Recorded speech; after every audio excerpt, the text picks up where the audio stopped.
use it. And then they will take the dried bamboo, right, like this, the brown one. They will make a straight holes, and then they will make a track like this across the straight holes. So to keep this other bamboo on track while they are rubbing together to create the heat. So this warrior will show you how they do it.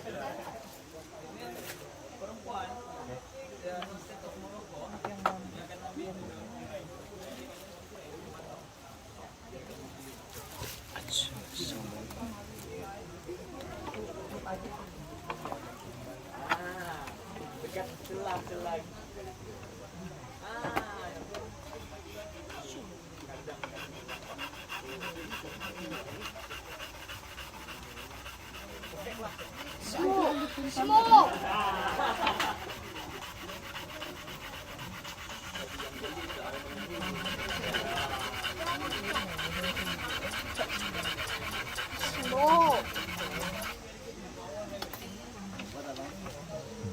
So fast, right?